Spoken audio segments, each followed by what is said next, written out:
ಮಂಗಳೂರು ನಗರದ ಹೊರವಲಯದ ದೇರಳಕಟ್ಟೆಯ ಆಸ್ಪತ್ರೆಯೊಂದಕ್ಕೆ ಚಿಕಿತ್ಸೆಗೆಂದು ರೋಗಿಗಳನ್ನು ಕರೆದೊಯ್ದಿದ್ದ ಕೇರಳ ನೋಂದಣಿಯ ಆಟೋ ರಿಕ್ಷಾವೊಂದನ್ನು ಮಂಗಳೂರಿನ ದಕ್ಷಿಣ ಸಂಚಾರ ಪೊಲೀಸರು ತಡೆದು ನಿಲ್ಲಿಸಿ ತಪಾಸಣೆ ನಡೆಸಿದ್ದಾರೆ.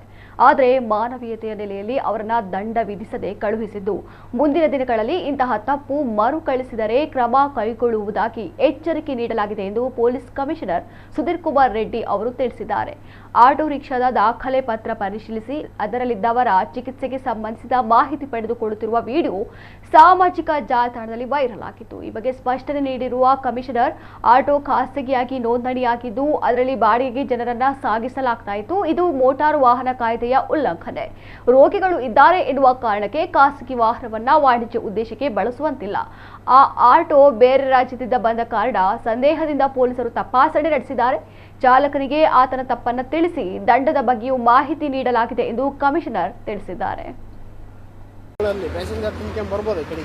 ಇವರ ಎಲ್ಲ ಫೈಲ್ ಚೆಕ್ ಮಾಡಿ ಡಯಾಲಿಸಿಸ್ ಪೇಷಂಟ್ ಇಲ್ಲಿ ಮಾತಾಡೋಣ ಹೇಳೋಣ. Hello sir, all over India ಅಂತ ಹೇಳ್ತಾನೆ. ಸಾನತಿರ್ ಹಾಸ್ಪಿಟಲ್ಗೆ ನಾವು ಹೋಗುದು ಸರ್. ಬಂದ್ರೆ ನಿಲ್ಸಿ 5,000 ಫೈನ್. ಮೊನ್ನೆ KL 14 ಗಾಡಿಗೆ KL 14 2-3 ಗಾಡಿಗೆ 5,000 ಪೆನಾಲ್ಟಿ ಕಟ್ಟಿ ಹೋಗಿದ್ದಾರೆ. ನಮಗೆ ಇದು ಬಂದ್ರೆ ನಾವು ನಿಲ್ಸಿ ಪೆನಾಲ್ಟಿ ಕಟ್ಟೋದಾದ್ರೆ ಹೋಗಿ ನೀವು 5,000 ಪೆನಾಲ್ಟಿ ಆಗುತ್ತೆ.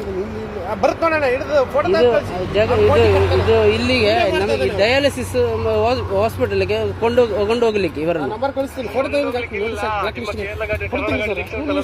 ಇದು ಸೇಮ್ ಪ್ರೈವೇಟ್ ಆಟೋ ಇದು ಇದಲ್ಲ, ಟ್ಯಾಕ್ಸ್ ಎಲ್ಲ ಇದಕ್ಕೆ ಟ್ಯಾಕ್ಸ್ ಕಟ್ಟುದಿಲ್ಲಲ್ಲ ನಾವು. ಅದು ಎಲೆಕ್ಟ್ರಿಕಲ್ ಗಾಡಿಗೆ ಇಲ್ಲ, ನಮ್ಮಲ್ಲಿ ಪರ್ಮಿಟ್ ಆಗುತ್ತೆ. ಇಲ್ಲಿ ನಮ್ಮ ಇಲ್ಲಿ ಹೋಲ್ ಕೇರ್ ನಾವು ತೆಗೆಯುವಾಗ ಹೇಳಿದ್ದಾರೆ. ಹಾಗಾದ್ರೆ ನಿಮ್ಮ ಬನ್ನಿ, ನಾವು ಆಟೋ ಮಾತಾಡಿ ಅವ್ರು ಇನ್ನೇ ತರ ಮಾಡ್ಕೊಂಡು ಹೋಗಿ, ಆಯ್ತಾ? ಬರ್ಕೊಂಡು ಹೋಗಿ. ಅವ್ರು ಕೇಳುದಿಲ್ಲ ಇಷ್ಟುವರೆಗೆ.